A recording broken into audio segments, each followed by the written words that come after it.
ക്വാർക്കുകളാണ്. ക്വാർക്കുകൾ കുറച്ച് ക്വാർക്കുകൾ തന്നിട്ടുണ്ട്. Strange, up, down, bottom. Okay, നമുക്ക് ഒന്ന് പഠിച്ചേക്കാം. എന്താ പഠിച്ചോ? ടോപ്പ് ക്വാർക്ക് വന്നാൽ അല്ലെ ഏറ്റവും റസ്റ്റ് മാസ് കൂടിയ ആൾ ടോപ്പ് ക്വാർക്ക് ആണ്. അതിന്റെ വാല്യൂ ഉണ്ട് 173 giga electron volt. 173 giga electron. Top quark ഏറ്റവും റസ്റ്റ് മാസ് കൂടിയ ആൾ 173 ജിഗാ ഇലക്ട്രോൺ. അത് കഴിഞ്ഞ പിന്നെ ബോട്ട് വരുന്നത് അല്ലെ, എത്ര വരുന്നത്? 4.2. എത്ര വരുന്നത്? 4.2 giga electron volt. Giga. Okay, yes. ചാമിന്റെ എത്ര വരുന്നത്? 1.3 ഇലക്ട്രോൺ വോൾട്ട്. 1.3 electron volt. ചാമിന്റെ എത്ര വരുന്നത്? 1.3 ഇലക്ട്രോൺ വോൾട്ട് കേട്ടോ. 1.3 electron volt. Giga electron volt ആണ് കേട്ടോ. 1.3 ജിഗാ ഇലക്ട്രോൺ വോൾട്ട്. GeV കേട്ടോ. Giga electron volt. 1.3 giga electron volt ആണ്. ചാമിന്റെ എത്ര? 1.3 giga electron volt. Okay, yes. സ്ട്രേഞ്ചിന്റെ എത്രയാണെന്നറിയോ? സ്ട്രേഞ്ചിന്റെ 100 മെഗാ ഇലക്ട്രോൺ വോൾട്ട് കേട്ടോ. 100 mega electron volt. Strange ബോട്ടുകളുടെ yes mass 100 mega electron volt ആണ് നമ്മൾ പറയുന്നത്. ഡൗൺ ആണെങ്കിലോ ഡൗൺ ആണെങ്കിലോ 6 മെഗാ ഇലക്ട്രോൺ വോൾട്ട്. അതാണ് 6 mega electron volt. Down. Up ആണെങ്കിൽ up 1.5 to 3 mega electron volt ആണ് കേട്ടോ. 1.5 to 3 മെഗാ ഇലക്ട്രോൺ വോൾട്ട്. അപ്പൊ നമുക്ക് ഈ ചോദ്യങ്ങൾ ശ്രദ്ധിച്ചേ. ഏറ്റവും റസ്റ്റ് മാസ് കൂടിയ ആള് ടോപ്പ് ക്വാർക്ക്. ആരാണ്? Top quark. ശരിയല്ലേ? ഏറ്റവും കുറവ് ആരാണ്? Up quark. മനസ്സിലായോ? ഇനി നമ്മൾ ചോദ്യത്തിലേക്ക് വരും. നമ്മുടെ ചോദ്യം ഇവിടെയാണ്. Identify the quark having greatest rest mass. അല്ലെ, എന്നാൽ നോക്കിയേ. നമ്മളിപ്പം പഠിച്ചപ്പോൾ അതിനകത്ത് ടോപ്പ് ഇതിനകത്തുണ്ടോ? ടോപ്പിനാണ് ഏറ്റവും കൂടുതൽ. ടോപ്പ് ഇതിനകത്തുണ്ടോ? ടോപ്പ് ഇതിനകത്ത് ഇല്ല. അപ്പൊ അത് കഴിഞ്ഞാൽ പിന്നെ അതിന് താഴെയുള്ള ആളെ നോക്കണം. അതിന് താഴെ വരുന്ന ആരാ? ബോട്ടമാണ് അല്ലെ. 4.2 ജിഗാ ഇലക്ട്രോൺ വോൾട്ട് ബോട്ടമാണ്. സോ ഉത്തരം ആരാ? ബോട്ടമാണ്. മനസ്സിലായോ? ബോട്ടം ക്വാർക്കാണ്. Identify the quark having greatest response. തന്നിരിക്കുന്നതിനകത്തുനിന്ന് ബോട്ടമാണ്. മനസ്സിലായോ? ഓക്കെ അല്ലേ? പ്രശ്നമില്ലാന്ന് വിചാരിച്ചോട്ടെ. അടുത്ത ക്വസ്റ്റ്യൻ നോക്കാം. പോരെ. Which among the following is a 3 level laser. 3 level laser ആരൊക്കെയാണ്? ആരാണ് 3 ലെവൽ ലേസർ എന്ന് പറയാൻ പറ്റുന്നത്? ഹീലിയം നയോൺ ലേസർ 4 ലെവലാണ്. Nd:YAG ലേസർ 4 ലെവലാണ്. സെമി കണ്ടക്ടർ ലേസറിനെ നമ്മൾ ശരിക്കും അങ്ങനെ പ്രത്യേകിച്ച് എടുത്ത് ലെവലുകൾ അങ്ങനെ പറയാറില്ല. അപ്പൊ പിന്നെ ആൻസർ എന്താണ്? റൂബി ലേസർ എന്താണ്? 3 ലെവലാണ് കേട്ടോ. 3 ലെവൽ ലേസർ ആണ്. അപ്പൊ which of the following is a 3 level laser ചോദിച്ചാൽ റൂബി ലേസർ പഠിച്ചോണം. റൂബി ലേസർ പറഞ്ഞോണം. 3 ലെവൽ ലേസർ ആണ് ruby laser. Okay. Helium neon laser 4 level ആണ്. Yes. Nd:YAG laser 4 level laser ആണ്. Nd:YAG laser 4 level laser. Yes. അടുത്തത് identify the multivibrator which generates square wave of its own. Identify the multivibrator which generate square waves of its own. നോക്കിക്കോണേ. Bistable എന്ന് വെച്ചാൽ നമുക്കറിയാം അതിനകത്ത് 2 stable അല്ലെ, 2 stable state ഉണ്ട്. 2 stable state കാണും. Bistable multi വൈബ്രേറ്ററിനകത്ത് 2 stable state കാണും. ആ സ്റ്റേബിളിനകത്ത് അല്ലെ, സ്റ്റേബിൾ ആയിട്ടുള്ള സ്റ്റേറ്റ് ഇല്ല, നോ സ്റ്റേബിൾ സ്റ്റേറ്റ് ആണ് അല്ലെ. ഈ നോ സ്റ്റേബിൾ സ്റ്റേറ്റ് ഉള്ള ആളാണ് കണ്ടിന്യൂസ് ആയിട്ടുള്ള സ്ക്വയർ വേവിനെ പ്രൊഡ്യൂസ് ചെയ്യുന്നത്. അപ്പൊ ഉത്തരം നമുക്കായി. ഉത്തരം ആരാണ്? അസ്റ്റേബിൾ മൾട്ടി വൈബ്രേറ്റർ ആണ് കണ്ടിന്യൂസ് ആയിട്ടുള്ള അല്ലെ സ്ക്വയർ വേവിനെ ഇങ്ങനെ പ്രൊഡ്യൂസ് ചെയ്തുകൊണ്ടിരിക്കുന്നത്. നമുക്ക് ഇയാളെ ഒന്ന് പരിചയപ്പെടാം. മോണോസ്റ്റേബിൾ എന്ന് വെച്ചാൽ അതിനകത്ത് ഒരു സ്റ്റേറ്റ് എന്ന് പറയുന്നത് സ്റ്റേബിൾ ആണ്, ഒരു സ്റ്റേറ്റ് എന്ന് പറയുന്നത് അൺസ്റ്റേബിൾ ആണ്. അപ്പൊ നോക്കിയേ, ബൈസ്റ്റേബിൾ എന്ന് വെച്ചാൽ 2 സ്റ്റേബിൾ സ്റ്റേറ്റ് കാണും അല്ലെ. അസ്റ്റേബിൾ എന്ന് വെച്ചാൽ നോ സ്റ്റേബിൾ സ്റ്റേറ്റ് ആണ്. മോണോസ്റ്റേബിൾ എന്ന് വെച്ചാൽ ഒരു സ്റ്റേബിൾ സ്റ്റേറ്റും കാണും, ഒരു അൺസ്റ്റേബിൾ സ്റ്റേറ്റും കാണും. ഓൺ സ്റ്റേബിൾ എന്ന് പറഞ്ഞ സംഗതി ഇല്ല, പഠിക്കാനില്ല, എനിക്കില്ല. മനസ്സിലായോ? ഇത് കിട്ടിയോ? അപ്പം identify the multivibrator which generate square waves of its on. ചോദിച്ചാൽ എന്താണ്? അസ്റ്റേബിൾ ആണ്. സ്റ്റേബിൾ മൾട്ടി വൈബ്രേറ്റർ ആണ് അല്ലെ. ഇതിനെ സംബന്ധിച്ച് സ്റ്റേബിൾ ആയിട്ടുള്ള സ്റ്റേറ്റുകളില്ല, കണ്ടിന്യൂസ് ആയിട്ടുള്ള സ്ക്വയർ വേവുകൾ ഇതിങ്ങനെ പ്രൊഡ്യൂസ് ചെയ്തുകൊണ്ടേ ഇരിക്കുന്നു. ക്ലിയർ? ഓക്കെ, പ്രശ്നമുണ്ടോ? മുന്നോട്ട് പോവാം. ശ്രദ്ധിച്ചോണേ. Question: in an adiabatic expansion let U1 and U2 be the internal energies of initial and final state. U1 U2 ഇതാണ് ഇന്റേണൽ എനർജി ആണ്. U1 എന്ന് പറയുന്നത് ഒന്നാമത്തെ സ്റ്റേറ്റ്, U2 എന്ന് പറയുന്നത് രണ്ടാമത്തെ state. Which is correct expression? Correct expression എന്താണ്? അതാണ് ചോദ്യം. Which is correct expression? നോക്കിയേ, നടക്കുന്നത് അഡയബാറ്റിക് എക്സ്പാൻഷൻ ആണ്. അഡയബാറ്റിക് എക്സ്പാൻഷനകത്ത് മനസ്സിലാക്കേണ്ട പ്രധാനപ്പെട്ട പോയിന്റ്, അവിടെ ചേഞ്ച് ഇൻ എനർജി വരത്തില്ല. ആ സിസ്റ്റത്തിനകത്ത് അല്ലെ എന്താണ്? ക്യൂ എന്ന് പറയുന്നത് അതായത് heat absorbed or heat rejected എന്ന് പറയുന്നത് 0 ആണ്. മനസ്സിലായോ? ഇന്റേണൽ എനർജിക്ക് ചേഞ്ച് വരും. ഇവിടെ നടക്കുന്നത് എക്സ്പാൻഷൻ ആണ്. മനസ്സിലായോ? അഡിയബാറ്റിക് എക്സ്പാൻഷൻ കാരണം ഇന്റേണൽ എനർജിക്ക് എന്താ സംഭവിക്കുന്നത്? ഇന്റേണൽ എനർജി ഡിക്രീസ് ആണ് നടക്കുന്നത്. ഇന്റേണൽ എനർജിക്ക് ഡിക്രീസ് ആണ് നടക്കുന്നത്. ഓക്കെ, അതായത് ഇവിടുത്തെ വർക്ക് ഡൺ എന്ന് പറയുന്നത് നെഗറ്റീവ് ആണ്. വർക്ക് ഡൺ എന്താണ്? നെഗറ്റീവ് ആണ്. സോ നമുക്കൊന്ന് എഴുതി നോക്കാം. Internal energy delta U is equal to U2 minus U1 എന്ന് പറഞ്ഞ് നമ്മൾ എഴുതുന്നത് വർക്ക് ഡൺ ആണ്. ആ വർക്ക് ഡൺ നെഗറ്റീവ് ആണ്. ഇങ്ങനെ U2 മൈനസ്, അതായത് ഫൈനൽ സ്റ്റേറ്റിനകത്തുള്ള എനർജി മൈനസ് ഇനിഷ്യൽ സ്റ്റേറ്റിൽ എനർജി ചെയ്യുമ്പോൾ നെഗറ്റീവ് വരണമെന്നുണ്ടെങ്കിൽ ഒരു കാര്യം നമുക്ക് ഉറപ്പിച്ചുകൂടായോ? അല്ലെ, ഇനിഷ്യൽ സ്റ്റേറ്റ് ഫൈനൽ സ്റ്റേറ്റിനെക്കാട്ടിയും കൂടുതലായതുകൊണ്ടാണ് ഇവിടെ നെഗറ്റീവ് വരുന്നത്. സോ നമുക്ക് ഒരു കാര്യം ഉറപ്പിക്കാം, U1 എന്ന് പറയുന്നത് ഗ്രേറ്റർ ദാൻ U2 ആണ്. ഇതാണ് ആൻസർ. U1 greater than. ഒന്നുകൂടെ ശ്രദ്ധിച്ചേ, ഇതൊരു അഡിയബാറ്റിക് എക്സ്പാൻഷൻ ആണ്. സംശയമൊന്നും വേണ്ട, ശരിയല്ലേ? ഇവിടുത്തെ ഹീറ്റിന്റെ എക്സ്ചേഞ്ച് എന്ന് പറയുന്നത് 0 ആണ്. ഇന്റേണൽ എനർജി കുറയുകയാണ്. മനസ്സിലായോ? എക്സ്പാൻഷൻ ആണ് നടക്കുന്നത്. അഡിയബാറ്റിക് എക്സ്പാൻഷൻ ആണ്. വർക്ക് നെഗറ്റീവ് ആണ്.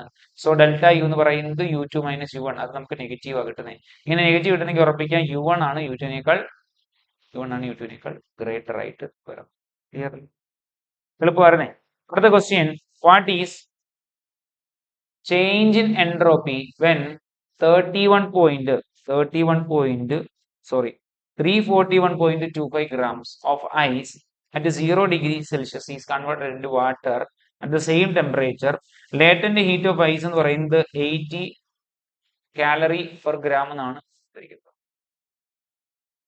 ഓക്കെ, അപ്പൊ ശ്രദ്ധിച്ചോണേ, തന്നിരിക്കുന്ന വാല്യൂ ഒക്കെ നോക്കുക അല്ലെ. What is change in entropy? എൻട്രോപ്പിയാണ് കണ്ടെത്തുന്നത്. എൻട്രോപ്പിയിലേക്കാണ് പോകേണ്ടത്. എൻട്രോപ്പി കണ്ടെത്താനുള്ള equation delta S is equal to delta Q by delta T എന്നാണ് പറയുന്നത്. ഡെൽറ്റ ക്യൂ ബൈ ടി ഇതാണ് കണ്ടുപിടിക്കാനുള്ള ഇക്വേഷൻ. ഇതാണ് എൻട്രോപ്പി കണ്ടുപിടിക്കാനുള്ള ഇക്വേഷൻ അല്ലെ.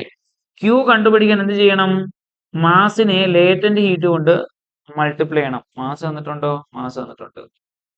ലേറ്റന്റ് ഹീറ്റിന്റെ വാല്യൂ തന്നിട്ടുണ്ടോ? ഉണ്ട്. ലേറ്റന്റ് ഹീറ്റ് ഓഫ് ഐസ് എന്ന് പറഞ്ഞ വാല്യൂ തന്നിട്ടുണ്ട്. സോ മാസിനെ മൾട്ടിപ്ലൈ ചെയ്യണം. തിരിച്ചു പോവാം അല്ലെ, ക്യൂ കണ്ടുപിടിക്കാൻ. സോ മാസ് 341.25 നമ്മൾ നോക്കട്ടെ. ആണ് 341.25 ഇൻറ്റു ലേറ്റന്റ് ഹീറ്റ് 80. ഇത് മൾട്ടിപ്ലൈ ചെയ്യുമ്പോൾ കിട്ടുന്നത് 273.00. അത്രയാണ്. എത്ര? 273.00. ഒന്നുകൂടെ, change in entropy when 341.25 grams of ice at 0 degree Celsius is converted into water at the same temperature. Latent heat of ice എന്ന് പറയുന്നത് 80 calorie per gram. അല്ലെ, ചേഞ്ച് ഇൻ എൻട്രോപ്പി ആണ് കാണേണ്ടത്. നമ്മളിപ്പോ എവിടെ വരെ എത്തി? ക്യൂ വരെ കണ്ടുപിടിച്ചു അല്ലെ. ഇവിടുത്തെ ടെമ്പറേച്ചർ എത്ര? ടെമ്പറേച്ചർ 0 ഡിഗ്രി സെൽഷ്യസ് എന്നാണ് കൊടുത്തിരിക്കുന്നത് അല്ലെ. ആ 0 ഡിഗ്രി സെൽഷ്യസ് നമ്മൾ ഇവിടെ ചെയ്താൽ നമുക്ക് അന്നേരം ഈ ഉത്തരം എന്ത് കിട്ടും? ഈ കിട്ടിയ വാല്യൂ അല്ലെ. ക്യൂ എന്ന് പറയുന്ന വാല്യൂ ഉണ്ട് അല്ലെ, ടി എന്ന് പറയുന്ന വാല്യൂ 0 ഡിഗ്രി കൊടുത്താൽ അപ്പോഴേ നമ്മുടെ ഉത്തരം പോയി, കയ്യിൽ നിന്ന് പോയി, നമുക്ക് കിട്ടത്തില്ല.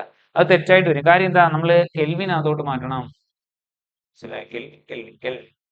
ഓക്കെ, അപ്പൊ നോക്കിക്കോണേ, ടെമ്പറേച്ചർ നമ്മൾ ഇപ്പം ഡിഗ്രി സെൽഷ്യസ് നിന്ന് കെൽവിൻ അതോട്ട് മാറ്റുകയാണ്. നമുക്ക് 273 അല്ലെ ആഡ് ചെയ്താൽ മതി. അപ്പൊ ടെമ്പറേച്ചർ എന്ത് കിട്ടും? 273 കെൽവിൻ ആയി. മനസ്സിലായില്ലേ? ഇനി ഇത് കൊണ്ടുവന്ന് നമുക്ക് ഇതിനകത്ത് സബ്സ്റ്റിറ്റ്യൂട്ട് ചെയ്യും. ഇത് so delta S is equal to Q by T ചെയ്യാം അല്ലെ. 27300 ഡിവൈഡഡ് ബൈ 273. ഇത് കട്ടായി പോയി ആൻസർ 100 വരും അല്ലെ. ആണോ? പ്രത്യേകം ശ്രദ്ധിക്കണം, ഏതാണ്ട് ഇവിടെ അല്ലെ കലോറി പെർ ഗ്രാം എന്നാണ്, ഗ്രാം തന്നെയാണ് കിടക്കുന്നത്. നമ്മൾ കണ്ടോ, കൺവേർട്ട് ഒന്നും ചെയ്തിട്ടില്ല. മനസ്സിലെ കലോറിയിലാണ് ചെയ്തിരിക്കുന്നത് അല്ലെ. അതുപോലെ നമ്മൾ അല്ലെ എനർജി ജൂൾ പെർ കിലോഗ്രാം എന്നുള്ള രീതിയിലോട്ടോ അല്ലെ ജൂൾ പെർ കെൽവിൻ എന്നുള്ള രീതിയിലോട്ടൊന്നും മാറ്റിയില്ല കേട്ടോ. ജൂൾ പെർ കെൽവിൻ എന്നുള്ള രീതിയിലോട്ടൊന്നും മാറ്റിയില്ല. ജൂൾ പെർ കെൽവിൻ എന്നുള്ള രീതിയിലോട്ട് കൺവേർട്ട് ചെയ്തിട്ടില്ല. നമുക്ക് ക്വസ്റ്റ്യൻ അത് എങ്ങനെയാണോ കിടന്നത് അതുപോലെ തന്നെയാണ് ഓപ്ഷൻ അത് വന്നിരിക്കുന്നത്. അതുകൊണ്ട് പ്രത്യേകിച്ച് വേറെ കൺവേർഷൻസ് ഒന്നും തന്നെ നടത്തിയിട്ടില്ല. അത് മനസ്സിൽ വെച്ചോണം. Okay, yes. അടുത്തത് വാട്ട് ഈസ് വാൻഡാ ബ്ലാക്ക് അല്ലെ. വാൻഡാ ബ്ലാക്ക് എന്ന് വെച്ചാൽ എന്താണ്? വാൻഡാ ബ്ലാക്ക് അല്ലെ, ഇതൊരു സിന്തറ്റിക് മെറ്റീരിയൽ, ഒരു മെറ്റീരിയൽ. ഈ മെറ്റീരിയലിന്റെ പ്രത്യേകത ഇത് എന്ത് ചെയ്യും? ലൈറ്റിനെ ലൈറ്റിനെ അബ്സോർബ് ചെയ്തെടുക്കാൻ കഴിവുള്ള മെറ്റീരിയലാണ്. ലൈറ്റിനെ അബ്സോർബ് ചെയ്യുന്ന മെറ്റീരിയൽ, ലൈറ്റ് അബ്സോർബ് ചെയ്യുന്ന മെറ്റീരിയലാണ്. മനസ്സിലായോ? ലൈറ്റ് അബ്സോർബ് ചെയ്യുന്ന മെറ്റീരിയലാണ് വാൻഡ ബ്ലാക്ക് എന്ന് പറയുന്നത്. Okay, yes. ഇതിനകത്ത് വാട്ട് ഈസ് വാൻഡ ബ്ലാക്ക് എന്ന് കൊടുത്തേക്കുന്നത് അല്ലെ? അതിനകത്ത് വാൻഡ എന്നുള്ളതിന്റെ ഫുൾ ഫോം ആണ് vertically aligned nanotube arrays. അപ്പൊ ഇതാണ് പഠിക്കേണ്ടത്. വാട്ട് ഈസ് വാൻഡ ബ്ലാക്ക് എന്ന് ചോദിച്ചാൽ പഠിക്കേണ്ടതാണ് vertically aligned nanotube arrays അല്ലെ. വാൻഡ എന്നുള്ളതിന്റെ ഫുൾ ഫോം ആണിത്. പഠിക്കേണ്ടത് ഇങ്ങനെയാണ്. വാട്ട് ഈസ് വാൻഡ ബ്ലാക്ക് എന്താണ്? Vertically aligned nanotube arrays അല്ലെ. ലൈറ്റ് അബ്സോർബ് ചെയ്യുന്ന സിന്തറ്റിക് ആയിട്ടുള്ള മെറ്റീരിയൽ ആണിത്. ക്ലിയർ ആണെന്ന് വിശ്വസിച്ച് നോക്കിയാൽ മതി. ഓക്കെ, മുന്നോട്ട് പോവാം. പോരെ. യെസ്. ക്വസ്റ്റ്യൻ, സിമ്പിൾ ക്വസ്റ്റ്യൻ ആണ്. What happens to Gibbs function in a first order phase change? First order phase ചേഞ്ചിനകത്ത് ഗിബ്സ് ഫംഗ്ഷന് യാതൊരു മാറ്റവും ഇല്ല. കോൺസ്റ്റന്റ് എന്ന് നിങ്ങൾ പഠിച്ചിട്ടുണ്ട്. കോൺസ്റ്റന്റ് നിങ്ങൾ പഠിച്ചിട്ടുണ്ട്. സോ ആൻസർ എന്താ പറയേണ്ടത്? ആൻസർ കോൺസ്റ്റന്റ് അല്ലെ. What happens to Gibbs function in a first order phase change? Answer എന്താ പറയേണ്ടത്? കോൺസ്റ്റന്റ് എന്നാണ് പറയേണ്ടത്. അടുത്തൊരു സിമ്പിൾ ക്വസ്റ്റ്യൻ ആണ്. It is impossible to transfer heat from a cold body അല്ലെ, ഒരു തണുത്ത വസ്തുവിനകത്തുനിന്ന് ചൂടുള്ള വസ്തുവിനകത്തോട്ട് വിത്തൗട്ട് ഡൂയിങ് എക്സ്റ്റേണൽ അല്ലെ, എക്സ്റ്റേണൽ വർക്കിന്റെ സഹായം ഇല്ലാതെ നമുക്ക് ഹീറ്റിനെ ട്രാൻസ്ഫർ ചെയ്യാൻ കഴിയില്ല എന്ന് പറയുന്നു അല്ലെ. ഇതെന്ന് പറയുന്ന ആരുടെ സ്റ്റേറ്റ്മെന്റ് ആണ് എന്നാണ് ചോദ്യം. മനസ്സിലാക്കുക, ഈ കൊടുത്തിരിക്കുന്നത് എന്താണ് ആദ്യം മനസ്സിലാക്കുക. ഈ കൊടുത്തിരിക്കുന്നത് സെക്കൻഡ് ലോ ഓഫ് തെർമോഡൈനാമിക്സ് ആണ്. സെക്കൻഡ് ലോ ഓഫ് തെർമോഡൈനാമിക്സ് അല്ലെ. തെർമോഡൈനാമിക്സ് ആണ് അതേ സെക്കൻഡ് ലോ ആണ്. Second law of thermodynamics. ഈ സെക്കൻഡ് ലോ ഓഫ് തെർമോഡൈനാമിക്സ് നമുക്ക് രണ്ട് സ്റ്റേറ്റ്മെന്റ് ആണ് പഠിക്കാനുള്ളത്. ഒന്ന് Kelvin Planck statement, Kelvin Planck statement. രണ്ടാമത്തത് ക്ലേഷ്യസ് സ്റ്റേറ്റ്മെന്റ്. അതാണ് ക്ലേഷ്യസ് സ്റ്റേറ്റ്മെന്റ്, ക്ലേഷ്യസ് സ്റ്റേറ്റ്മെന്റ്. ഇങ്ങനെ രണ്ട് സ്റ്റേറ്റ്മെന്റ് പഠിക്കാനുണ്ട്. കെൽവിൻ പ്ലാങ്ക് സ്റ്റേറ്റ്മെന്റും പഠിക്കാനുണ്ട്, ക്ലേഷ്യസ് സ്റ്റേറ്റ്മെന്റ് പഠിക്കാനുണ്ട്. അപ്പോ ഒരു കാര്യം ഉറപ്പായി അല്ലെ, ഇതിനകത്ത് രണ്ടുത്തരം നമുക്ക് സാധ്യത കൽപ്പിക്കാൻ പറ്റും. കെൽവിൻ പ്ലാങ്ക് സ്റ്റേറ്റ്മെന്റും ക്ലേഷ്യസ് സ്റ്റേറ്റ്മെന്റും. ബാക്കി രണ്ടുപേരെയും തട്ടാം. മനസ്സിലായോ? കെൽവിൻ പ്ലാങ്ക് സ്റ്റേറ്റ്മെന്റ് പറയുന്നത് ഒരു എഞ്ചിനും 100% എഫിഷ്യൻസി അറ്റൈൻ ചെയ്യാൻ സാധിക്കില്ല എന്നാണ് പറയുന്നത്. മനസ്സിലായോ? ക്ലേഷ്യസ് സ്റ്റേറ്റ്മെന്റ് പറയുന്നത് അല്ലെ, തണുത്തൊരു വസ്തു അല്ലെ, ആ തണുത്ത വസ്തുവിനകത്ത് ഹോട്ട് ബോഡിയിലേക്ക് ഹീറ്റ് ട്രാൻസ്ഫർ എക്സ്റ്റേണൽ ഏജൻസിയുടെ സഹായം ഇല്ലാതെ പറ്റില്ല എന്ന് പറയും. അപ്പൊ ശരിക്കും ഇത് ഏതാണ് ഉത്തരം? ക്ലേഷ്യസിന്റെ സ്റ്റേറ്റ്മെന്റ് അല്ലേ? ക്ലേഷ്യസ് പറയുന്നതല്ലേ? ക്ലേഷ്യസ് ആണ് ഇത് പറഞ്ഞത് കേട്ടോ. അപ്പൊ it is impossible to transfer heat from a cold body to hot body without doing external work. ഇത് എന്താണ്? കെൽവിൻ പ്ലാങ്ക് സ്റ്റേറ്റ്മെന്റ് അല്ല, ക്ലേഷ്യസിന്റെ സ്റ്റേറ്റ്മെന്റ് ആണ്. യെസ്, കെൽവിൻ പ്ലാങ്ക് സ്റ്റേറ്റ്മെന്റ് പറയുന്നത് ഒരു എഞ്ചിനകത്ത് 100% എഫിഷ്യൻസി സാധ്യമല്ല എന്നാണ്. ഓക്കെ, ക്ലിയർ അല്ലേ? പ്രശ്നമുണ്ടോ? സെറ്റ് അല്ലേ? മുന്നോട്ട് പോവാം. പോരെ. Yes. Biogas produced by anaerobic decomposition of organic material അല്ലെ. ബയോഗ്യാസുമായി ഇതിനകത്ത് ബന്ധമുള്ള ആളുകൾ ശ്രദ്ധിച്ചോണേ. ബയോഗ്യാസിന്റെ പ്രൊഡക്ഷന്റെ സമയത്ത് വരാൻ സാധ്യതയുള്ള ആളുകൾ മീഥെയിൻ വരുന്നുണ്ട്, അമ്മോണിയ വരുന്നുണ്ട്, കാർബൺ ഡൈ ഓക്സൈഡ് വരുന്നുണ്ട് അല്ലെ. ബയോഗ്യാസുമായിട്ട് ബന്ധമില്ലാത്ത ആള് ഇതിനകത്ത് ഒരാളെ ഉള്ളു, ഈഥെയിൻ മാത്രമാണ്. സോ ഈ ക്വസ്റ്റ്യൻ അത്ര ക്ലാരിറ്റി ഉള്ള ക്വസ്റ്റ്യൻ അല്ല. എന്നാൽ പോലും ഇതുമായിട്ട് ബന്ധപ്പെടുത്തി നമ്മൾ ചിന്തിക്കുകയാണെങ്കിൽ അതിനകത്ത് കുറച്ച് അല്ലെ ഒരു കണക്ഷൻ വരുന്നത് ഇവർക്ക് 3 പേർക്കുമാണ് അല്ലെ. യെസ്, ഈഥെയിൻ ഇതുമായിട്ട് ബന്ധമൊന്നുമില്ല. അപ്പം biogas produced by anaerobic decomposition of organic materials ശരിക്കും ഇത് ഉണ്ടാവുന്നതാണ് കേട്ടോ. കേൾക്കുന്നുണ്ടോ? ഈ ക്വസ്റ്റിനകത്ത് ഓപ്ഷൻസ് ഇതുമായിട്ട് ബന്ധമില്ലാത്തതാണ്. ഞാൻ പറഞ്ഞല്ലോ, ഇതിനകത്ത് കുറച്ചെങ്കിലും ഇവരുമായിട്ട് ബന്ധമുള്ളത് ഇത്രയാണ്. ഇവർ 3 പേർക്കാണ് ബന്ധമുള്ളത്, ബന്ധമില്ലാത്ത ആള് ഈഥെയിനാണ്. Okay. Question, an electrical device that converts energy of light directly into electricity അല്ലെ. ലൈറ്റ് വരുന്നു, ആ ലൈറ്റിനെ എന്തായിട്ട് മാറ്റണം? ഇലക്ട്രിസിറ്റി ആയിട്ട് മാറ്റുകയാണ് അല്ലെ. ആരായത്? ആളേത് അല്ലെ? അയാളുടെ പേരാണ് ഫോട്ടോ വോൾട്ടായിക് സെൽ അല്ലെങ്കിൽ സോളാർ സെൽ എന്ന് വിളിക്കുന്നത്. ഇതാണ് ഫോട്ടോ വോൾട്ടായിക് സെൽ അല്ലെങ്കിൽ സോളാർ സെൽ ആണ് ലൈറ്റിനെ അല്ലെ ഡയറക്റ്റ് ആയിട്ട് ഇലക്ട്രിസിറ്റി ആയിട്ട് മാറ്റുന്ന ഇലക്ട്രിക്കൽ ഡിവൈസ്. ലൈറ്റിനെ ഡയറക്റ്റ് ആയിട്ട് ഇലക്ട്രിസിറ്റി ആയിട്ട് മാറ്റുന്ന ആ ഡിവൈസ് ഏതാണെന്ന് ചോദിച്ചാൽ ഫോട്ടോ വോൾട്ടായിക് സെൽ അല്ലെങ്കിൽ സോളാർ സെൽ എന്ന് പറഞ്ഞോണം, പഠിച്ചോണം. ക്ലിയർ? നോക്കിക്കോണേ. What is number of nuclear remaining after n half life period? Half life period എന്ന് വെച്ചാൽ എന്താ? ഒരു മെറ്റീരിയൽ ഉണ്ട് അല്ലെ, ഇനിഷ്യലി അതിന് ഒരു വാല്യൂ ഉണ്ട്, ആ ഉള്ളതിന്റെ നേരെ പകുതിയാവാൻ വേണ്ടി വരുന്ന സമയം, ഡീകേ ചെയ്തതിന്റെ നേരെ പകുതിയാൻ എടുക്കുന്ന സമയത്തെ വിളിക്കുന്ന പേരാണ് എന്ത്? Half life. മനസ്സിലായോ? ഇവിടുത്തെ ചോദ്യം എന്ന് പറയുന്നത് അല്ലെ എന്താണ്? What is number of nuclei? Number of ന്യൂക്ലിയയുടെ എണ്ണം എന്ത്? നമ്പർ ഓഫ് ന്യൂക്ലിയയുടെ എണ്ണം എന്ത്? ആഫ്റ്റർ എൻ ഹാഫ് ലൈഫ് കഴിഞ്ഞാൽ, അല്ലെ എൻ ഹാഫ് ലൈഫ് കഴിഞ്ഞാൽ എത്ര നമ്പർ ഓഫ് ന്യൂക്ലിയ കാണും? ഇത് കണ്ടുപിടിക്കാൻ ഒരു ഇക്വേഷൻ ഉണ്ട്. ഇക്വേഷൻ ഇതാണ്: n is equal to n0 1/2 the whole raised to n. ഇതാണ് റിലേഷൻ.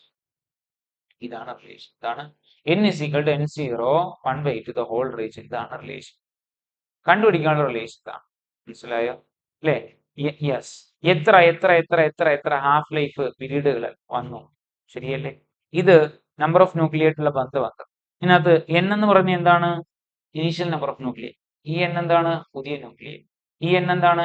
നമ്പർ ഓഫ് ലൈഫ് അല്ലെ? Life period. എത്ര ലൈഫ് പീരീഡ് കടന്നുപോയി? ഇതാണ് ഉദ്ദേശിക്കുന്നത്. മനസ്സിലായി? ഇങ്ങനെ ഒരു ഇക്വേഷൻ അകത്ത് ഉണ്ടോ? നോക്കിയേ നോക്കിയേ നോക്കിയേ, ഇങ്ങനെ ഒരു ഇക്വേഷൻ ഉണ്ടോ നോക്കിയേ. ഇതല്ല എന്തായാലും. ഇതല്ല. ഇതാണോ? ഇതാണോ?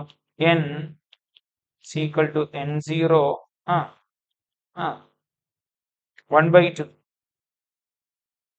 അല്ലേ? 1/2 എന്ന് പറഞ്ഞാൽ അതിനെങ്ങനെ എഴുതാം? 1/2 0.5 ദ ഹോൾ റൈസ് എന്ന് എഴുതി കൂടെ പറ്റും.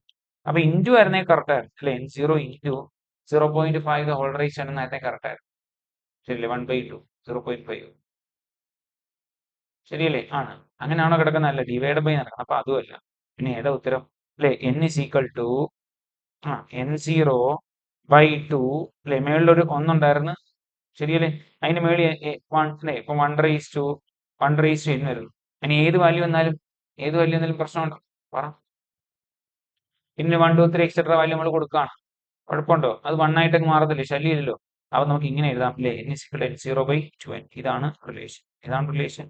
n is equal to n0/2 ഇതാണ് relation. What is number of nuclei remaining after n half life period? Answer the n0/2. ഇതാണ് answer the n0/2. Answer the n0/2. Clear? n0/2. Okay. Yes. അടുത്ത question ശ്രദ്ധിച്ചോണേ. The objects which are comprised of even number of fermions comes under the category. Question ഒന്നുകൂടെ നോക്കുക. Objects which are comprised of even number of fermions. Question: what is difference between zone plate and convex lens? Zone plate convex lensum തമ്മിലുള്ള difference എന്ത്? Zone plate എന്ന് പറയുന്നത് ഒരു optical element ആണ്. Optical element image നൽകുന്നത് diffraction വഴിയാണ്. Diffraction വഴി നമുക്ക് ഇമേജുകൾ നൽകാൻ ആർക്കും സോൺ പ്ലേറ്റ് കഴിയും. അല്ലെ? ഹൈ റെസൊല്യൂഷൻ ഉള്ള ഇമേജുകൾ നൽകാൻ കഴിയും. ഹൈ റെസൊല്യൂഷൻ ഉള്ള ഇമേജുകൾ നൽകാൻ കഴിയും. അല്ലെ? ഇത് ഒപ്റ്റിക്കൽ ഇമേജിങ്ങിന് ഉപയോഗിക്കുന്നുണ്ട്. ഒപ്റ്റിക്കൽ ഇമേജിങ്ങിന്, അതുപോലെ എക്സ്റേ ഇമേജിങ്ങിന് ഒക്കെ ആരും ഉപയോഗിക്കുന്നുണ്ട്? സോൺ പ്ലേറ്റുകൾ ഉപയോഗിക്കുന്നുണ്ട്. സോൺ പ്ലേറ്റുകൾ. അപ്പം കോൺവെക്സ് ലെൻസും ഇമേജ് ഫോർമേഷൻ നടത്തുന്നുണ്ട്. സോൺ പ്ലേറ്റ് നടത്തുന്നുണ്ട്. സോൺ പ്ലേറ്റിനകത്ത് ഡിഫ്രാക്ഷൻ ആണ്, കോൺവെക്സിനകത്ത് റിഫ്രാക്ഷൻ ആണ്. പക്ഷെ റിഫ്രാക്ഷൻ എന്നൊരു ഓപ്ഷൻ ഇവിടെ ഇല്ല. അപ്പൊ ഇവർ തമ്മിലുള്ള വ്യത്യാസം ഇനി വരാൻ സാധ്യതയുള്ളത് ഒരേ ഒരു കാര്യത്തിലാണ്, അവരുടെ ഫോക്കൽ ലെങ്തിന്റെ കാര്യമാണ്. കോൺവെക്സ് ലെൻസിനെ സംബന്ധിച്ച് കോൺവെക്സ് ലെൻസിന് ഫോക്കൽ ലെങ്ത് ഒന്നേ ഉള്ളു. എന്നാൽ സോൺ പ്ലേറ്റിന് മൾട്ടിപ്പിൾ ആയിട്ടുള്ള ഫോക്കൽ ലെങ്ത് ഉണ്ട്. മൾട്ടിപ്പിൾ ഫോക്കൽ ലെങ്ത് ഉണ്ട്. Zone plate has number of views. Clear ആണ്? അപ്പൊ സോൺ പ്ലേറ്റും കോൺവെക്സ് ലെൻസ് തമ്മിലുള്ള വ്യത്യാസം, കോൺവെക്സ് ലെൻസിനെ സംബന്ധിച്ച് ഒരു ഫോക്കസേ ഉള്ളു. സോൺ പ്ലേറ്റിനെ സംബന്ധിച്ച് ഒന്നിൽ കൂടുതൽ ഫോക്കസ് ഉണ്ട്. Okay. Yes. Question: how is emission of photo electrons produced? എങ്ങനെയാണ് ഫോട്ടോ ഇലക്ട്രോൺസിന്റെ എമിഷൻ നടക്കുന്നത്? ഫോട്ടോ ഇലക്ട്രിക് എഫക്റ്റുമായി ബന്ധപ്പെട്ട ക്വസ്റ്റ്യൻ ആണ്. ശ്രദ്ധിക്കണേ, നമുക്ക് അറിയാവുന്ന കാര്യമാണ്. ഫോട്ടോ ഇലക്ട്രിക് എഫക്റ്റ് എന്ന് വെച്ചാൽ എന്താ? ലൈറ്റ് വന്ന് വീഴും. ലൈറ്റ് എന്ന് വെച്ചാൽ ഫോട്ടോൺ ആണ്. ശരിയല്ലേ? ലൈറ്റ് വന്ന് വീഴുമ്പോൾ ആ ലൈറ്റിനകത്തുള്ള എനർജി കിട്ടിയിട്ട് ഇലക്ട്രോൺസ് എസ്കേപ്പ് ആയി പോകും. അതാണ് ഫോട്ടോ ഇലക്ട്രിക് എഫക്റ്റ്. അറിയാം. ശരിയല്ലേ? വന്ന് വീണ ലൈറ്റിനകത്ത് ആരുണ്ട്? ഫോട്ടോൺ ഉണ്ട്. അപ്പൊ ഫോട്ടോണും ഇലക്ട്രോണും തമ്മിലുള്ള ഇന്ററാക്ഷൻ നടക്കുന്നത്. ഫോട്ടോണും ഇലക്ട്രോണും തമ്മിലുള്ള ഇന്ററാക്ഷൻ. അങ്ങനെയാണെങ്കിൽ നോക്കിയാൽ അപ്പം തന്നെ നമുക്ക് ഏതാണ്ട് ഇതും കട്ട് ചെയ്യാം. ഇതും കട്ട് ചെയ്യും. കാര്യം അവിടെ ഫോനോൺ വരുന്നുണ്ട്. ഫോട്ടോൺ ഫോട്ടോൺ ഇലക്ട്രോൺ അല്ല. അപ്പൊ ഇനി ഫോട്ടോൺ ഇലക്ട്രോൺ വരുന്ന രണ്ടാളുകളുണ്ട്. ഇവർ മാത്രം പരിഗണിച്ചു. അപ്പൊ നോക്കിയേ, ഒന്ന് പറയുന്നത് ഇലാസ്റ്റിക് കൊളിഷൻ എന്നും രണ്ടാമത് പറയുന്നത് ഇലാസ്റ്റിക് കൊളിഷൻ അല്ലെ. ഇലാസ്റ്റിക് കൊളിഷന്റെ പ്രത്യേകത കൈനറ്റിക് എനർജിയും അതുപോലെ തന്നെ മൊമെന്റവും എന്തായിരിക്കും? കൺസേർവ്ഡ് ആയിരിക്കും. അതാണ് ഇലാസ്റ്റിക് കൊളിഷന്റെ പ്രത്യേകത. ഇൻഇലാസ്റ്റിക് കൊളിഷൻ വരുമ്പോ മൊമെന്റം കൺസേർവ്ഡ് ആണ്. എന്നാൽ കൈനറ്റിക് എനർജി കൺസേർവ്ഡ് അല്ല.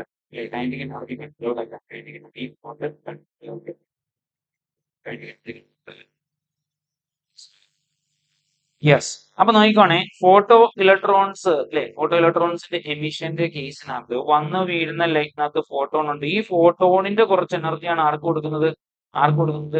Yes, electron. മനസ്സിലായോ? അപ്പൊ എനർജിന്റെ ലോസ് ഒക്കെ വരുന്നുണ്ട്. അതുകൊണ്ട് തന്നെ ഇവിടെ കംപ്ലീറ്റ് ആയിട്ട് കൺസർവേഷൻ നടക്കുന്നില്ല. എനർജിക്ക് കുറച്ച് നഷ്ടം വരുന്നുണ്ട്. കൈനറ്റിക് എനർജി കൺസേർവ്ഡ് അല്ലാതെ വരുന്നത്. കൈനറ്റിക് എനർജി കൺസേർവ്ഡ് അല്ലെന്നാണ് കേട്ടോ. കൺസേർവ്ഡ് അല്ല, നോട്ട് കൺസേർവ്ഡ് എന്നാണ്. ഞാൻ തെറ്റാണ് പറഞ്ഞെങ്കിൽ ക്ഷമിക്കാം. കൈനറ്റിക് എനർജി നോട്ട് കൺസേർവ്ഡ് എന്നാണ് പറയുന്നത്. കൈനറ്റിക് എനർജി കൺസേർവ്ഡ് അല്ല, ഇലാസ്റ്റിക് എനർജി. സോ ഉത്തരം കൈനറ്റിക് എനർജി ഇവിടെ കൺസേർവ്ഡ് അല്ല. സോ ഇത് ഇലാസ്റ്റിക് കൊളിഷൻ കേട്ടോ. Elastic collision. അപ്പൊ എമിഷൻ ഓഫ് ഫോട്ടോ ഇലക്ട്രോൺസ് എങ്ങനെയാണ് എന്ന് ചോദിച്ചാൽ ഇൻഇലാസ്റ്റിക് കൊളിഷൻ ആണ്. ഫോട്ടോണും ഇലക്ട്രോണും തമ്മിലുള്ള ഇൻഇലാസ്റ്റിക് കൊളിഷൻ ആണ് അല്ലെ. യെസ്, ഫോട്ടോ ഇലക്ട്രോൺസിന്റെ എമിഷന് കാരണമായിട്ട്. അപ്പൊ അടുത്ത question, what is maximum momentum of gamma ray photon having wavelength 10⁻⁻10 metre? ശ്രദ്ധിക്കണേ. ഓക്കെ, നമുക്ക് വേവ് ലെങ്ത് കണ്ടുപിടിക്കാൻ ഇക്വേഷൻ അറിയാം. Lambda is equal to h/p. ഇതാണ് വേവ് ലെങ്ത് കണ്ടുപിടിക്കാൻ equation. Lambda is equal to h/p. ഇതൊക്കെ തന്നിട്ടുണ്ട്. കണ്ടുപിടിക്കേണ്ടത് മൊമെന്റം ആണ്. അപ്പൊ പി ആണ് കണ്ടുപിടിക്കേണ്ടത്. So P is equal to h/λ എന്ന് വരും. ഇനി വേവ് ലെങ്ത് തന്നിട്ടുണ്ടോ? എത്ര? 10⁻⁻10 മീറ്റർ ആണ്. കാര്യം എളുപ്പമല്ലോ. So P is equal to h divide by 10⁻⁻10 ഉള്ളിൽ കൊണ്ടുപോയി കൂടെ. So B is equal to h into 10⁻⁻ എന്നുള്ളത് +10 ആയിട്ട് മാറും. +10 ആണ്. സൂക്ഷിച്ച് നോക്കണം കേട്ടോ. ഇവിടെ മൈനസ് ഒരെണ്ണം പ്ലസ്. ഇത് മിസ്റ്റേക്ക് വന്നാണ് ഞാൻ ഇത് കറക്റ്റ് ചെയ്യുന്നത്. ഇങ്ങനെ പോണം കേട്ടോ, പഠിച്ചു കേട്ടോ. അപ്പൊ എന്താ? h ഇൻറ്റു 10⁻⁻10 എന്നുള്ളതാണ് ഇവിടുത്തെ ആൻസർ. ക്വസ്റ്റ്യൻ തരുന്നത്, what is momentum of gamma ray photon having wavelength 10⁻⁻10 metre? Lambda is equal to h/p ആണ്. Then p is equal to h/λ ആണ്. h പ്ലാങ്ക്സ് കോൺസ്റ്റന്റ് ആണ്. ഇവിടെ h ഓപ്ഷനകത്ത് വരുന്നുണ്ട്. അതിന്റെ പുറകെ ഒന്നും പോണ്ട. h divide by 10 into h divide by 10⁻⁻10 എന്ന് വരും. 10⁻⁻10 മുകളിൽ വരുമ്പോൾ +10 ആയിട്ട് മാറും. ഇത്രയായി. ഓക്കെ അല്ലേ? Question set. അടുത്ത question, the couple per unit test. എന്താ ഈ കപ്പിൾ പെർ യൂണിറ്റ് ടെസ്റ്റ് എന്ന് വെച്ചാൽ? അതാണ് നമ്മുടെ ടോർക്ക് അല്ലെ. റൊട്ടേറ്റിംഗ് എഫക്റ്റ് ആണ് ടോർക്ക്. ആരൊക്കെയാ? ഹോളോ സിലിണ്ടറും ഉണ്ട്, അതുപോലെ സോളിഡ് സിലിണ്ടറും ഉണ്ട്. C1 C2 എന്നാണ് C1. മനസ്സിലായോ? അപ്പൊ നോക്കി അതിന്റെ ടോർക്കുകളാണ് യഥാക്രമം C1 C2. ഹോളോ സിലിണ്ടറും ഉണ്ട്, പിന്നെ സോളിഡ് സിലിണ്ടറും ഉണ്ട്. മനസ്സിലായോ? Okay, yes. അങ്ങനെയാണെങ്കിൽ ഇതിനകത്ത് രണ്ടുപേരുടെയും അല്ലെ ടോർക്കിന്റെ value couple per unit test C1 C2 എന്ന് തന്നിട്ടുണ്ട്. ടോർക്കാണ് അല്ലെ. ഇതിന്റെ വാല്യൂ എന്താണ്? അങ്ങനെയാണ് ഇതിലുള്ള റിലേഷൻ എന്താണ് ചോദ്യം. മനസ്സിലാക്കണം. പോളാർ മൊമെന്റ് ഓഫ് ഇനേർഷ്യ എന്ന് പറയും. എന്താണ് പോളാർ മൊമെന്റ് ഓഫ് ഇനേർഷ്യ? ഈ റിലേഷൻ പറ്റും കേട്ടോ, വേണ്ടി വരും. Polar moment of inertia inversely proportional ആണ് ആർക്ക്? ടോർക്കിന് ഇൻവേഴ്സ്ലി പ്രൊപ്പോർഷണൽ. ഈ രണ്ടുപേരുടെ അടുത്താൽ ഇവിടെ മൊമെന്റ് ഓഫ് ഇനേർഷ്യയുടെ വാല്യൂ, പോളാർ മൊമെന്റ് ഓഫ് ഇനേർഷ്യയുടെ വാല്യൂ സോളിഡിനാണ് കൂടുതൽ. സോളിഡിന് മൊമെന്റ് ഓഫ് ഇനേർഷ്യ കൂടുതലാണ്. സോളിഡ് സിലിണ്ടറിന് മൊമെന്റ് ഓഫ് ഇനേർഷ്യ കൂടുതലാണ്. മനസ്സിലായി? മൊമെന്റ് ഓഫ് ഇനേർഷ്യ അതായത് ടോർക്ക്, ഇത് ഞാൻ പറഞ്ഞേ, പോളാർ മൊമെന്റ് ഓഫ് ഇനേർഷ്യ സോളിഡിന് കൂടുതൽ. മൊമെന്റ് ഓഫ് ഇനേർഷ്യ ആരെക്കാട്ടി കൂടുതൽ? യെസ്, ഹോളോയെ കാട്ടി. മൊമെന്റ് ഓഫ് ഇനേർഷ്യ ആണ് moment of inertia I1, I2, പക്ഷെ മനസ്സിലാക്കണം, ഈ moment of inertia inversely proportional ആയിട്ട് കൊടുക്കും. അപ്പൊ തിരിയത്തില്ലേ? അപ്പൊ നോക്കിയേ, G1 ഗ്രേറ്റർ ദാൻ G2 എന്ന് കിട്ടത്തില്ലേ? നമുക്ക് വേണ്ടത് ടോർക്കിന്റെ കാര്യം, അല്ലെങ്കിൽ കപ്പിൾ പെർ യൂണിറ്റ് ടെസ്റ്റിന്റെ കാര്യം, ശരിയല്ലേ? അപ്പൊ മനസ്സിലാക്കണം, ഹോളോ സിലിണ്ടറിനാണ് കപ്പിൾ പെർ യൂണിറ്റ് ടെസ്റ്റ് കൂടുതൽ, അല്ലെങ്കിൽ ടോർക്ക് സോളിഡ് സിലിണ്ടറിന് കുറവാണ്. മൊമെന്റ് ഓഫ് ഇനേർഷ്യ ആണ് ചോദിക്കുന്നെങ്കിൽ മൊമെന്റ് ഓഫ് ഇനേർഷ്യ കൂടുതൽ സോളിഡ് സിലിണ്ടറിന്, ഹോളോ സിലിണ്ടറിന് അധികം കിട്ടും. പ്രശ്നമില്ലല്ലോ, മുന്നോട്ട് പോവാം. അടുത്ത question, which one contributes maximum density of യൂണിവേഴ്സിന്റെ മാക്സിമം ഡെൻസിറ്റി കോൺട്രിബ്യൂട്ട് ചെയ്യുന്നത് താഴെ തന്നിരിക്കുന്നതിൽ ആരും? എന്തൊക്കെയുണ്ട് options? Visible matter, solids and liquids, dark matter, gases and biomass. നോക്കണേ, ഡാർക്ക് മാറ്റർ ഏകദേശം പ്രപഞ്ചത്തിന്റെ 27% വരും. 27% ഡാർക്ക് മാറ്റർ. ഈ ഡാർക്ക് മാറ്റർ ആണ് പ്രപഞ്ചത്തിന്റെ ഡെൻസിറ്റിക്ക് അത് തന്നെ ഏറ്റവും മാക്സിമത്തിൽ കോൺട്രിബ്യൂട്ട് ചെയ്യുന്നത്. സോ ആൻസർ എന്താണ്? ഡാർക്ക് മാറ്റർ കേട്ടോ, ഡാർക്ക്. അപ്പം which one contributes maximum density of universe ചോദിച്ചാൽ ആൻസർ ഡാർക്ക് മാറ്റർ ആണ് കേട്ടോ. ഡാർക്ക് മാറ്റർ ആണ് മാക്സിമം ഡെൻസിറ്റിക്ക് വേണ്ടിയിട്ട് കോൺട്രിബ്യൂട്ട് ചെയ്യും. ലാർജസ്റ്റ് ഹാഡ്രോൺ കൊളൈഡർ അല്ലെ, LHC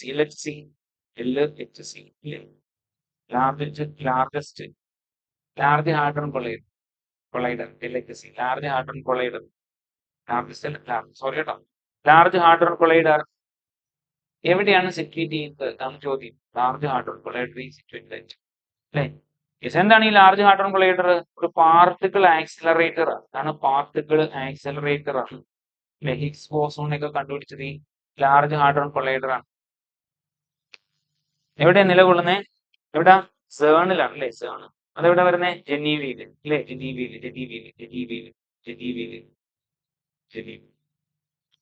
സ്വിറ്റ്സർലൻഡ്. അപ്പൊ large hadron collider situated at CERN ആണ്, ജനീവയാണ്, സ്വിറ്റ്സർലൻഡ് ആണ്. ക്ലിയർ? ലാർജ് ഹാഡ്രോൺ കൊളൈഡർ എന്ന് വെച്ചാൽ എന്താണ്? പാർട്ടിക്കിൾ ആക്സിലറേറ്റർ ആണ് അല്ലെ? ഇത് വെച്ചിട്ടാണ് ഹിഗ്സ് ബോസോൺ ദൈവഗണം കണ്ടുപിടിച്ചത്. ലിറ്റിൽ ബോയ് എന്ന് പറയുന്ന നെയിം ഓഫ് ഡാഷ് തന്നിരിക്കുന്നത് little planet, hydrogen bomb, TNT atom. ഇത് എന്തിന്റെ പേരാ? ലിറ്റിൽ ബോയ് എന്ന് പറയുന്ന ആരുടെ പേരാ? ലിറ്റിൽ ബോയ് എന്ന് പറയുന്ന ആറ്റം ബോംബിന്റെ പേരാ. 1945 ഓഗസ്റ്റ് മാസം 6-ാം തീയതി അല്ലെ? അമേരിക്ക അല്ലെ? ജപ്പാനിലെ ഹിരോഷിമയില് വർഷിച്ച ബോംബിന്റെ പേരാണല്ലേ? ഹിരോഷിമയില്. യെസ്, ഇതിന്റെ ബോംബിന്റെ പേരാണ് ലിറ്റിൽ ബോയ്. 1945 ഓഗസ്റ്റ് 6 അല്ലെ? ഓഗസ്റ്റ് 9 ഒരെണ്ണം കൂടി ഇട്ടായിരുന്നു. ഓഗസ്റ്റ് 9 ഇതിന്റെ പേരെന്താണ്? ഫാറ്റ്മാൻ. എന്താണ്? ഫാറ്റ്മാൻ. ലിറ്റിൽ ബോയ് എന്ന് പറയുന്ന നെയിം ആറ്റം ബോംബാണ് കേട്ടോ. ആറ്റം ബോംബിന്റെ പേരാണ് little boy. Clear? What is the name given to lines drawn through different places having same declination? അല്ലെ? ഒരേ ഡെക്ലിനേഷൻ വരുന്ന സ്ഥലങ്ങളെ നമ്മൾ ബന്ധിപ്പിക്കുന്ന ലൈനിനെ എന്ത് വിളിക്കുന്നതാണ് ചോദ്യം. സെയിം ഡെക്ലിനേഷൻ പറയാം. സെയിം ഡെക്ലിനേഷൻ വരുന്ന ലൈനുകളെ എന്ത് വിളിക്കും? പറ. Answer isogonic lines. എന്താണ്? Isogonic line. സെയിം ഡെക്ലിനേഷൻ ആണ്. ഡെക്ലിനേഷൻ. ഇനി സെയിം ഇൻക്ലിനേഷൻ വരാന്ന് വിചാരിക്കും. സെയിം ഇൻക്ലിനേഷൻ വന്നാൽ അതിനെ വിളിക്കുന്ന പേര് ഐസോക്ലിനിക് ലൈൻസ് അല്ലെ? ഇൻക്ലിനേഷൻ അല്ലെങ്കിൽ ചിലപ്പോൾ പരീക്ഷയ്ക്ക് ഡിപ്പ് എന്നായിരിക്കും ചോദിക്കുന്നത്. സെയിം ഡിപ്പ് വന്നാൽ, സെയിം ഇൻക്ലിനേഷൻ വന്നാൽ നേരം നമ്മൾ അതിനെ വിളിക്കുന്നത് ഒരു ഐസോക്ലിനിക് ലൈൻ എന്നാണ് വിളിക്കുന്നത്. ഐസോമെട്രിക് ലൈൻ എന്ന് വെച്ചാൽ സെയിം മെഷർമെന്റ് വരണം. സെയിം മെഷർമെന്റ് വരുന്ന ആളുകൾ. ഫോർ എക്സാമ്പിൾ നമ്മൾ 3D ആയിട്ടുള്ള സ്ട്രക്ചർ ഒക്കെയാണ്. ഫോർ എക്സാമ്പിൾ നമ്മളൊരു പർവ്വതത്തിന്റെ ഹൈറ്റ് മെഷർ ചെയ്ത് അല്ലെ? അതേ ഹൈറ്റിലുള്ള വേറെ ചില പർവ്വതങ്ങൾ ഉണ്ടെങ്കിൽ എല്ലാവരെയും കൂടെ നമ്മൾ ഇങ്ങനെ കണക്ട് ചെയ്ത് ലൈനുകൾ വരയ്ക്കും. വിളിക്കുന്നത് ഐസോമെട്രിക് ലൈൻസ്. ഐസോഎന്താൽപിക് ലൈൻസ് എന്ന് വെച്ചാൽ സെയിം എൻതാൽപി വരുന്ന ആളുകൾ അല്ലെ? സെയിം എൻതാൽപി വരുന്ന ആളുകളെ തമ്മിൽ യോജിപ്പിക്കുന്ന ലൈനാണ് ഐസെന്താൽപിക് ലൈൻ. അപ്പൊ isoclinic lines, isogonic lines, isometric line, isenthalpic lines. Set. Okay. What is the new resistance of a wire of resistance capital R drawn n times its original length? നോക്കിക്കോണേ, നല്ല question ആണ്. സാധാരണ ഈ റെസിസ്റ്റൻസിന്റെ equation rho is equal to R L by A എന്നാണ്. Sorry, rho L by എന്നാണ്. Resistance equation rho L by എന്നാണ് അല്ലേ? ഇവിടെ നമ്മൾ എന്താ പറഞ്ഞത്? അതിനെ വലിച്ചു നീട്ടുകയാണ്. വലിച്ചു നീട്ടുക, ഈ റെസിസ്റ്ററിനെ വലിച്ചു നീട്ടുകയാണ് അല്ലെ? അപ്പൊ അതിന്റെ ലെങ്ത് ഇതിനകത്ത് വലിയ വ്യത്യാസമുണ്ട് അല്ലെ? പുതിയ റെസിസ്റ്റൻസിന് ആറിനാണ് നോക്കും, വേണ്ട ആർ ഡാഷ് എന്ന് പറയും അല്ലെ? റോ ഉണ്ട്, ആ റോ അതുപോലെ റോ.